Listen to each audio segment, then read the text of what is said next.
ಏನ್ ಮಾಡ್ತಿದ್ಯಾ? ನಾನೇನ್ ಮಾಡ್ಲಿಲ್ವಲ್ಲ, ಜಸ್ಟ್ ಹೀಗಂದೆ. ಸೀನು,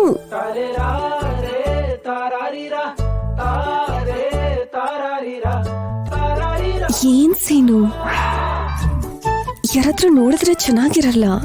ಹಾಲಲ್ಲಿ ನಮ್ಮನ್ ಬಿಟ್ಟು ಬೇರೆ ಯಾರು ಇಲ್ವಲ್ಲ. ಹಾಗಿದ್ರೆ ಗೋಡೆಗಳಿಗೆ ಕಿವಿ, ಕಿಟಕಿಗೆ ಕಣ್ ಕೂಡ ಇರುತ್ತೆ. ಯಾವ ಕೆಲ್ಸ ಎಲ್ಲಿ ಮಾಡ್ಬೇಕು ಅಲ್ಲೇ ಮಾಡ್ಬೇಕು. ಹಾಗಾದ್ರೆ ಎಲ್ಲಂದ್ರಲ್ಲಿ ರೊಮ್ಯಾಂಟಿಕ್ ಆಗಿ ಸೊಂಟ ತೋರಿಸಬಾರ್ದು. ಸೀನು,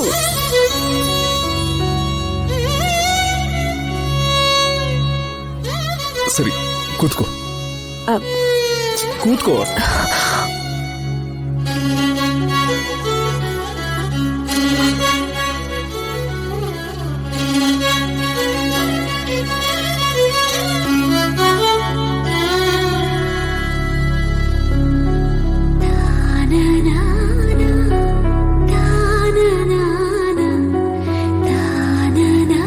ಹೇಗಿದೆ? ನೋಡ್ತೀನಿ ಇರಿ ನಿಮ್ಗೆ. ಮಾವ, ಕೆಟ್ಟದಾಗಿದೆ. ಏನ್ ಇಡ್ಲಿನಾ? ಅಲ್ಲ, ಆ ವಾಯ್ಸ್. ಅದಾ? ಮಾವ ಏನ್ ಮಾಡ್ತಾ ಇದ್ಯಾ ಮಾವ? ಡೈನಿಂಗ್ ಟೇಬಲ್ ಅಲ್ಲಿ ಕೂತ್ಕೊಂಡು ಏನ್ ಮಾಡ್ತಾರೆ? ಊಟ ಮಾಡ್ತಾರೆ. ಹೌದಾ? ಸರಿ ಇರು, ನಾನೇ ಬಡಿಸ್ತೀನಿ. ನಿನಗೆ ಕಾಣಿಸಲ್ಲ ಅಲ್ವಾ? ಯಾಕೆ ಸುಮ್ನೆ ಕಷ್ಟ? ಹೊರಡು. ಯಾವಾಗ್ಲೂ ನೋಡಕ್ ಕಣ್ಣೆ ಬೇಕಾಗಿಲ್ಲ ಮಾವ, ಒಂದೊಂದ್ಸಲ ಮನ್ಸಿಂದನೂ ನೋಡ್ಬಹುದು. ನನ್ನ ಹುಡುಗನ್ಗೆ ನಾನ್ ಬಡಿಸ್ಬಾರ್ದಾ? ಹೇಯ್, ನನ್ ಹುಡುಗ ಅನ್ನೋದೇನು? ನೀನ್ ಬಡ್ಸೋದಂದ್ರೇನು? ಏನಮ್ಮ ಇದು, ಇಷ್ಟ್ ಬೇಗ ಮರ್ತ್ ಹೋಗ್ಬಿಟ್ಯಾ?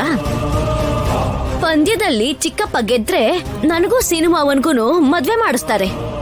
ಹೌದೌದು, ಪಂದ್ಯದಲ್ಲಿ ನಮ್ಮ ಮನೆಯವ್ರ ಗೆಲ್ಲೋದು ಖಾಯಮ್ಮು. ಚಾರುಗೆ ಸೀನುಗೆ ಮದ್ವೆ ನಡೆಯೋದು ಖಾಯಮ್ಮೆ. ಗೆದ್ದಿದ್ದೀವಿ ಅಂತ ಈಗಲೇ ಊಹೆ ಮಾಡ್ಕೊಳ್ಳೋದು ಬೇಡ.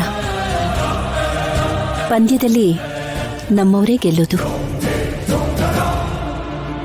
ಏನಿಲ್ಲ, ಚಿಕ್ಕಪ್ಪನೇ ಗೆಲ್ಲೋದು.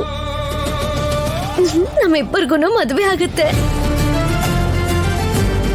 ಒಟ್ನಲ್ಲಿ ನಮ್ಮನ್ ಪರಿಸ್ಥಿತಿ ಒಳ್ಳೆ ಫುಟ್ಬಾಲ್ ತರ ಆಗೋಯ್ತು. ಲೇ ಸೀನು, ಏನೋ ಇದು? ಯಾಕೋ ಗೊತ್ತಿಲ್ಲ ಅಪ್ಪ, ಏನು ಅರ್ಥ ಆಗ್ತಿಲ್ಲ. ಇಬ್ಬರ ಜೊತೆನೂ ಒಂದ್ ವಾರ ಹಂಚ್ಕೊಂಡ್ರೆ ಸಾಕು.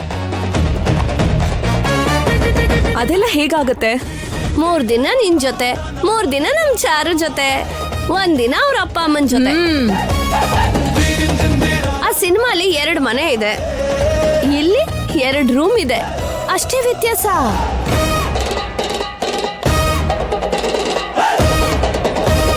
ಮಿಕ್ಕಿದ್ದೆಲ್ಲ ಸೇಮ್ ಟು ಸೇಮ್. ಪಾರ್ವತಿ, ಏನ್ ಮಾತಾಡ್ತಿದ್ಯಾ ನೀನು?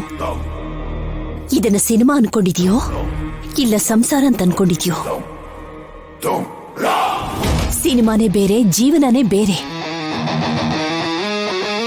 ಅಧಿಕಾರ ಕೈಗೆ ಬಂದ್ಮೇಲೆ ಪಾರ್ವತಿ ಏನ್ ಮಾಡ್ತಿದ್ಳಂತ ಅವಳಿಗೆ ಅರ್ಥ ಆಗ್ತಿಲ್ವೋ ಪಾಪ.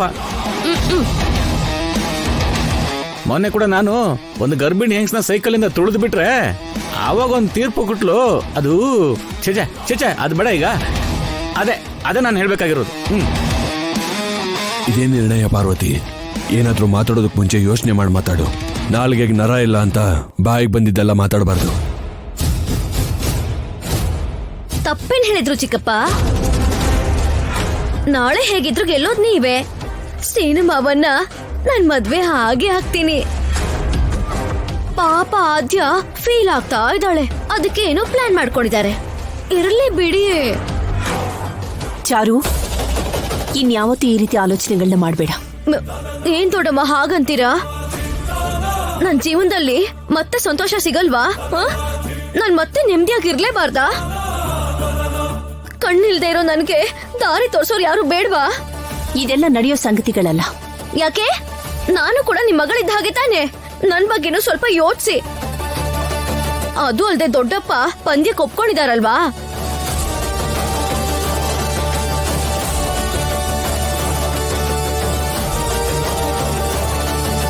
ಒಪ್ಕೊಂಡಿದ್ದು ಅತ್ತೆಮ್ಮ, ಅವ್ರಲ್ಲ ಅಮ್ಮ. ನೀನ್ ಅಂತ ಕನ್ಸೆಲ್ಲ ಕಾಣಕ್ ಹೋಗ್ಬೇಡ. ಎಂತ ಪರಿಸ್ಥಿತಿ ಬಂದ್ರು ಭಾವನವರು ಈ ತರ ತೀರ್ಮಾನ ತಗೊಳ್ಳೋದೇ ಇಲ್ಲ. ಒಂದ್ ವೇಳೆ ಯಾರಾದ್ರೂ ತಗೊಂಡ್ರು ಅವ್ರು ಅದನ್ನ ಒಪ್ಕೊಳ್ಳಲ್ಲ. ನಿನಗ್ ನ್ಯಾಯ ಸಿಗ್ಬೇಕು ಅಂತ ಇರೋ ಒಬ್ಬ ಗಂಡನ್ನ 2 ಭಾಗ ಮಾಡಕ್ ಅವ್ರು ಒಪ್ಕೊಳ್ಳಲ್ಲ. ಆದ್ರ ಅದಾಗ್ಬೇಕು ಅಂದ್ರೆ ನಮ್ ಶಿವರಾಜು ಗೆಲ್ಬೇಕಲ್ಲ. ನಮ್ ಮನೆಯವ್ರ ಗೆದ್ರೆ ಒಪ್ಕೊಳ್ಳೇಬೇಕಲ್ವಾ? ಅದು ಗೆದ್ದ ಮೇಲೆ ತಾನೇ. ಅಡ್ಜಸ್ಟ್ ಆಗಕ್ ನಾವೇ ರೆಡಿ ಇರ್ಬೇಕಾದ್ರೆ ನಿಮ್ಗೇನು ತೊಂದ್ರೆ? ನಾನ್ ಬಂದಿದ್ ಕಾಣಿಸುತ್ತೆ. ಮಗು ಅಳ್ತಿರೋದು ಅರ್ಥ ಆಗಲ್ವಾ? ನನಗ ಅರ್ಥ ಆಗೋದು ಬೇಕಾಗಿಲ್ಲ. ನಿಂಗ್ ಅರ್ಥ ಆಗಲ್ಲ ಅಂತ ನಂಗೆ ಗೊತ್ತು. ಹೋಗ್ಲಿ, ಮಗು ಹಾಲಾದ್ರೂ ಕೊಡು. ಕಿಚನ್ ಅಲ್ಲಿ ಡಬ್ಬದಲ್ಲಿ ಹಾಲಿರುತ್ತಲ್ಲ, ಅದನ್ ಕೊಡು. ನಾನು ಕೆಲ್ಸದಲ್ಲಿದ್ದೀನಿ. ಒಬ್ಳು ತಾಯಿಗೆ ಮಗು ಹಾಲು ಕೊಡೋದನ್ನ ಬಿಟ್ಟು ಬೇರೆ ಮುಖ್ಯವಾದ ಕೆಲಸ ಏನಿರುತ್ತೆ? ದೊಡ್ಡ ತಂದೆ ತರ ಉಪನ್ಯಾಸ ಕೊಡ್ಬೇಡ. ಹೋಗು ಕೆಲ್ಸ ನೋಡ್ಕೊ. ನನಗೆ ನನ್ ಮಗಳು ಹಸು ನೀಗ್ಸೋದನ್ನ ಬಿಟ್ರೆ ಬೇರೆ ಕೆಲಸ ಇಲ್ಲ. ಹಾಗಾದ್ರೆ ಹೋಗಿ ಆ ಕೆಲ್ಸ ನೋಡ್ಕೊ. ಅದಕ್ಕೆ ನಿನ್ ಹತ್ರ ಬಂದಿದ್ದು. ಹಾಲು ಕುಡ್ಸು ಅಸ್ಮಿತಾ. ಕುಡ್ಸಲ್ಲ ಅಂದ್ರೆ ಅರ್ಥ ಆಗ್ತಿಲ್ವಾ? ನೀನ್ ಹಾಲು ಕುಡಿಸ್ತೀನಿ ಅಂದಿದ್ದಕ್ಕೆ ಅಲ್ವಾ ಮಾವ ಆಸ್ತಿನ ನಿನ್ ಹೆಸರಿಗೆ ಬರ್ಸಿದ್ದು. ನನ್ ಕೆಲ್ಸ ಆಗೋದಕ್ಕೆ ನಾನ್ ಎಷ್ಟಾದ್ರೂ ಸುಳ್ಳು ಹೇಳ್ತೀನಿ. ಎಲ್ಲ ನಿಜ ಆಗ್ಬಿಡಲ್ಲ ಅಲ್ವಾ?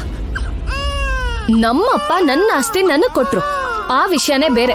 ನೀನ್ ಎಷ್ಟು ಕಮ್ಮಿ ಮಾತಾಡ್ತೀಯೋ ಅಷ್ಟೇ ಒಳ್ಳೇದು. ಹಾಲ್ ಕುಡಿಸ್ಬೇಕಂತೆ. ಹಾಲು ಕೊಟ್ರೆ ನನ್ ಗ್ಲಾಮರ್ ಏನಾಗುತ್ತೆ? ಹಾಲು ಕುಡ್ಸು ಅಸ್ಮಿತಾ. ಅಳ್ಬೇಡಮ್ಮ, ಅಳ್ಬೇಡಮ್ಮ, ಬೇಡ ಬೇಡ ಬೇಡ. ಇಂಥ ತಾಯಿ ಹೊಟ್ಟೆಲಿ ನಿನ್ನ ಹುಡ್ಸೋದ್ನಲ್ಲ ಆ ದೇವ್ರು ತಪ್ಪು ಮಾಡಿರೋದು. ಜೋಳ್ನ ಆಮೇಲೆ ನೋಡ್ಕೋತೀನಿ. ಓ, ಏನ್ ಮಾಡೋದು ಇವಾಗ?